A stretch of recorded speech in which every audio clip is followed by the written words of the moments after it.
안녕하십니까. 오늘도 부처님 말씀 들으시는 모든 분들 일체 고난과 역경에서 벗어나 늘 평온하시고 행복하시길 기원합니다. 오늘 부처님 말씀 씨앗과 열매라는 제목으로 간경 시작하겠습니다.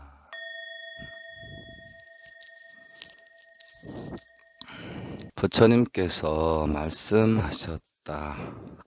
고와 낙은 그 뿌리가 있는 법이니 악행을 하면 죄가 따르게 마련이고 선행을 하면 복이 따르게 마련이다. 재앙이나 복덕은 자기에게 있는 것인데 어리석은 사람들은 저 멀리 하늘에서 떨어지는 것으로 착각하고 있을 뿐이다.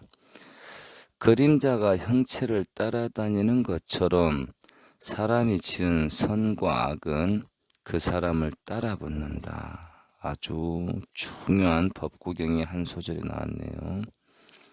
한 번 더 읽고 넘어가겠습니다. 그림자가 형체를 따라다니는 것처럼 사람이 지은 선과 악은 그 사람을 따라붙는다. 마치 씨앗을 뿌리면 씨앗은 밑에서 썩지만 씨앗에서 나온 뿌리는 줄기와 잎을 내고 꽃에서 열매가 열리는 것과 같이 사람이 죽어 몸을 버리지만 그가 지은 업이 없어지지 않는 것도 그와 같다.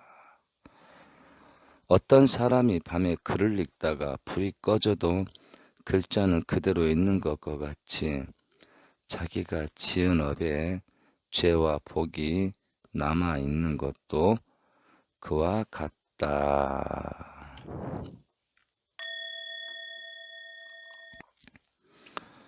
말 나온 김에 법구경 관련 문구가 어떻게 되냐면요. 이런 문구가 있습니다. 늘 맑은 생각으로 바르게 행하는 사람은 늘 행복이 깃든다. 대저 그림자가 그 주인을 따르듯이라는 법구경 문구가 있는데요. 선인 성가고 악인 악가다. 그리고 아무리 세월이 지나도 지어놓은 업은 반드시 받게 된다. 업의 중하고 무거움을 말씀하는 문구였습니다.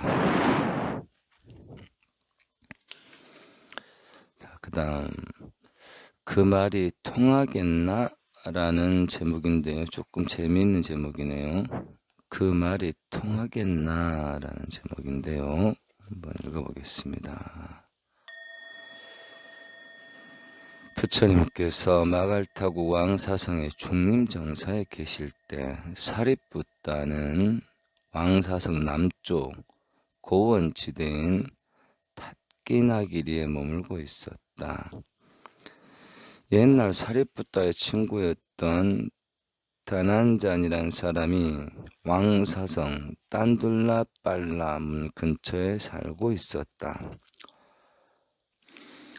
그는 바라문으로서 부처님을 믿지 않았고 행동거지도 사악했다. 그는 왕에게 아첨하여 사람들을 속이며 바라문과 거사들의 힘을 빌어 왕마저 속이고 있었다. 사리붓다는 일부러 다난자니의 집으로 걸식을 나갔다. 다난자니는 옛 친구인 사리붓다를 보자 반갑게 맞아들여 공양하고자 하였다.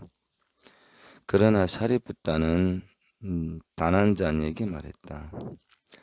나에게 공양 올리는 것은 그만두시게나 다만 마음이 기쁘면 족하지 않겠소. 사리붓다가 3번이나 공양을 거절하자 다난자니는 말했다.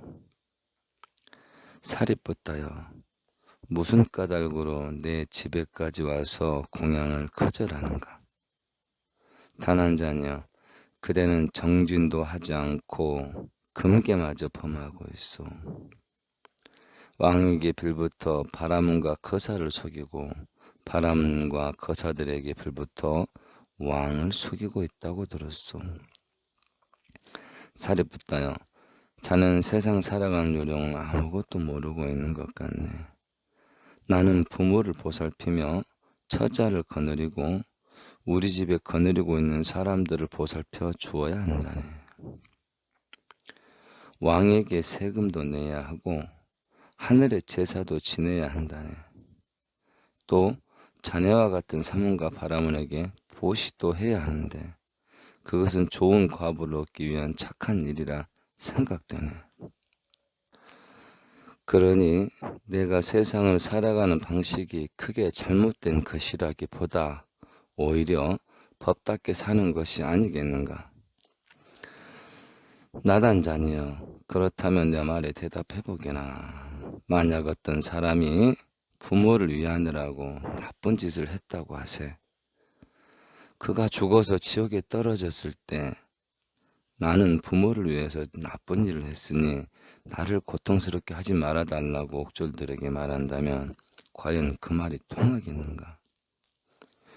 그렇지 않겠지.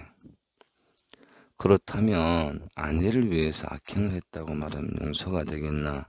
자식을 위해서 악행을 했다고 용서가 되겠나? 그렇지 않으면 자네가 거느리고 있는 밑에 사람들을 위해서 악행을 했다고 용서가 되겠나?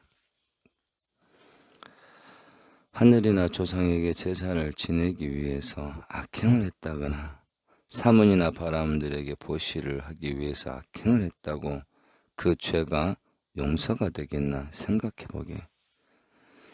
나단자니여, 바른 신심을 가진 사람이라면 누구에게도 비난받지 않을 자세로 재물을 벌어 부모를 봉양하고 처자 권속을 부양해야만 자신도 떳떳할 것이요, 부모나 식구들도 좋아할 것이며 가문의 무궁한 발전을 기대할 수도 있지 않겠나.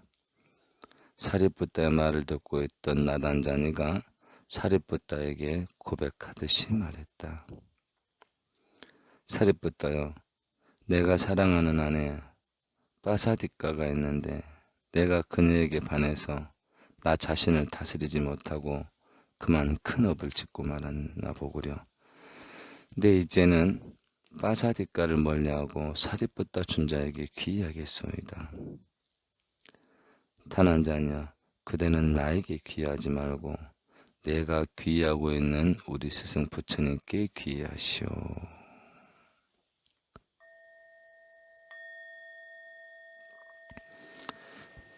오늘은 중암경 제6장에 있는 말이었습니다. 이 구절에서 두 가지만 짚어볼 말이 있는데요. 더 하지 못한 선업은 더 증정시키려고 노력하고 막지 못했던 미미한 악행들, 악업은 반성하면서 막으려고 애쓰는 자세. 바로 그게 정진이잖아요. 그 정진은 베이스가 부끄러워하는 마음이 있어야 되는 거죠. 예.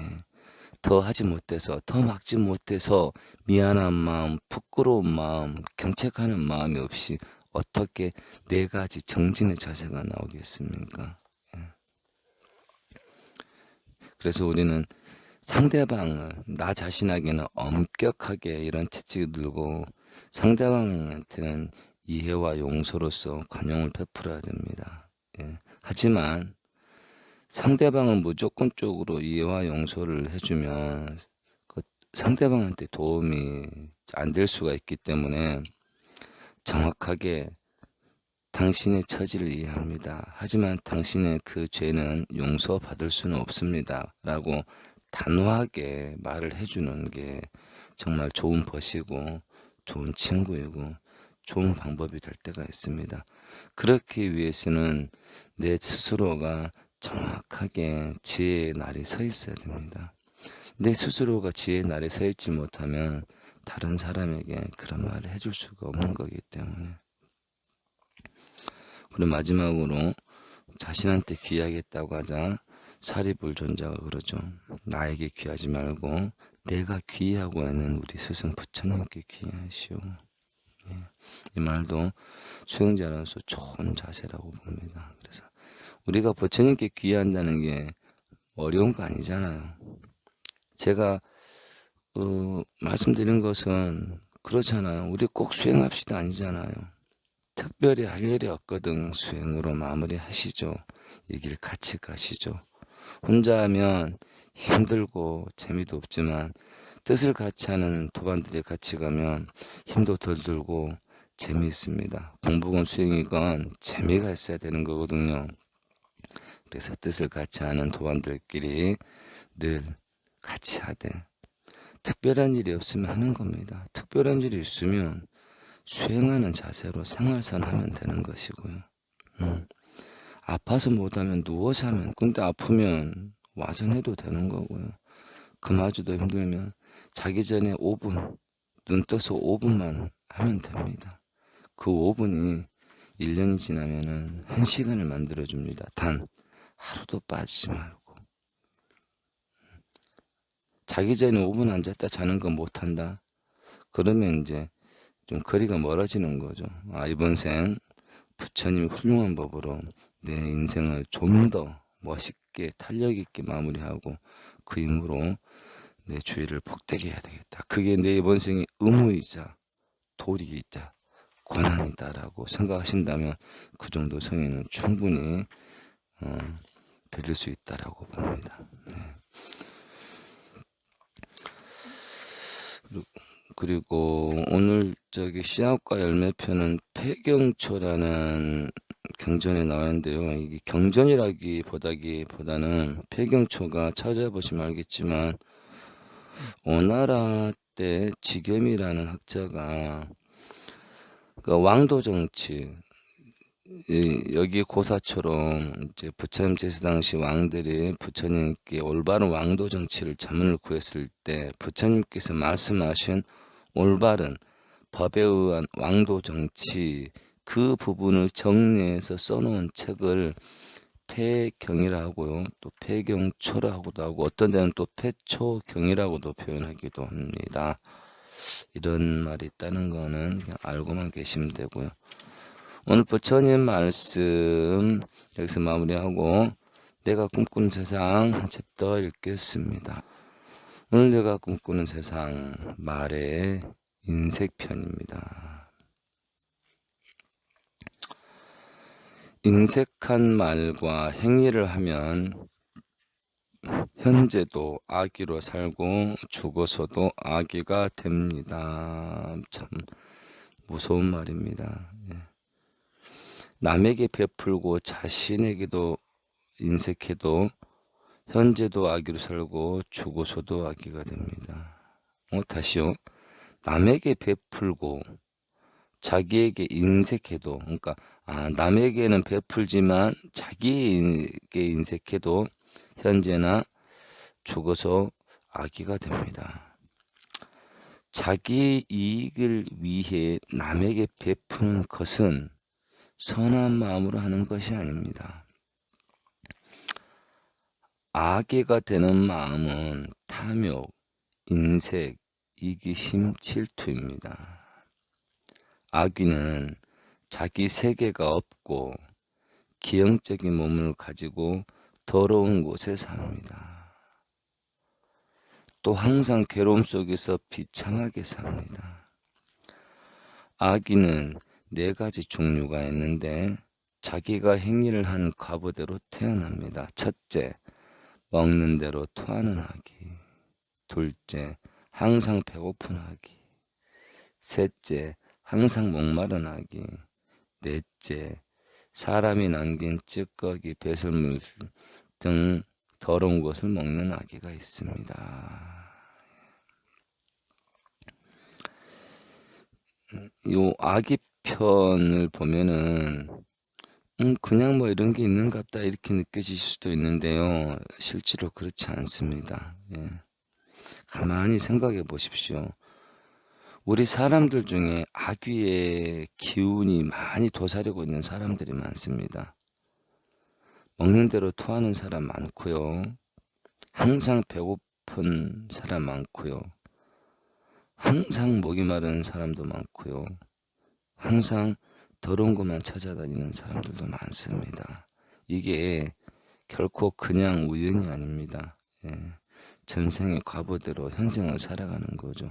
하지만 6가지 중생이 있다는 부처님 말씀이 있듯이 우리가 비록 흙으로 태어났으나 백의 삶을 살아가게 된다면 얼마든지 백이 되는 거고요.